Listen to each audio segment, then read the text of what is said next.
Holidays, they already know he's not going to be there.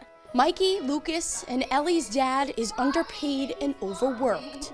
A New York City police officer. You make sure that when you are home, it counts. You get the feeling of single parenting. And this New Year's Eve was no different. Drive our unmarked van down the Willie B. We're the first car there. He's usually good about, like, even if it's just a quick text saying, like, I'm okay, just to kind of check in. I hadn't heard from him since around midnight, and it was now 4 a.m. A jumper up, a daunting but promising call over the scanner. A life that can be saved. Hop out and without saying anything, just grab him, and he turns around and gives me a hug. When no one else was there, the police were. I asked him if he had kids. He said yes, 7 and 2, and a wife. The man made it home that night, and so did Trevor, to his kids fast asleep for hours. Another holiday spent with Mom, sending a pang of guilt. Especially when I see them, and I know that they're missing out on me being home. But at the end of the day, there are things that happen, especially on holidays, that I'm happy that I can be there for. His story so different from others, playing out on our nation's television. There is good, there is love out there, and you were able to be the one for that person that showed him that. This is all the stuff that they're doing every day that doesn't get talked about because they're doing it every day. As opposed to, like, the big stories that make it, they're big stories because they're so uncommon that this happens. But the way that it's presented is like, this is the norm. Some watching may unfairly say that this police wife doesn't think the slew of recent deaths should be news. But that's wrong.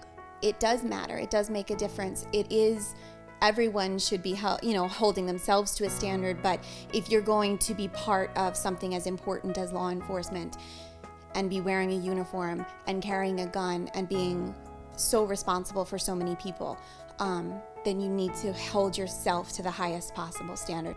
Instead, she has one hope for this new year, that the public could just see police out of uniform. You're seeing a police officer. You're not seeing my husband or someone else's father.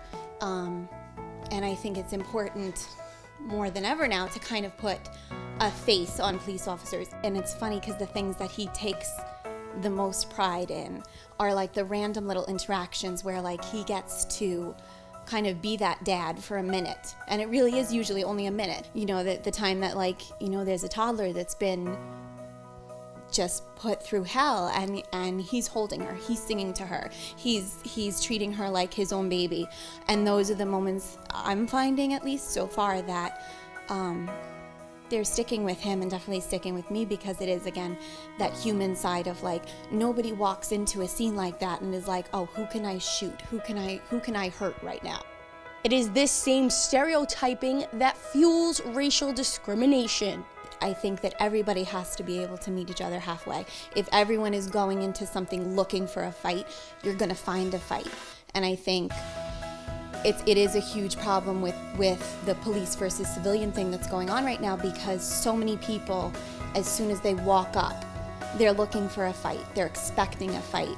Instead of, like, well, here, how about if you treat me like a human being, I treat you like a human being, and let's see where that gets us. Maybe then, with each passing tour, Anna wouldn't worry about her husband coming home. Every time he walks out the door, there's that moment of, like, oh, am I going to see you again? Or was that it? Reporting for Currents, I'm Michelle Powers.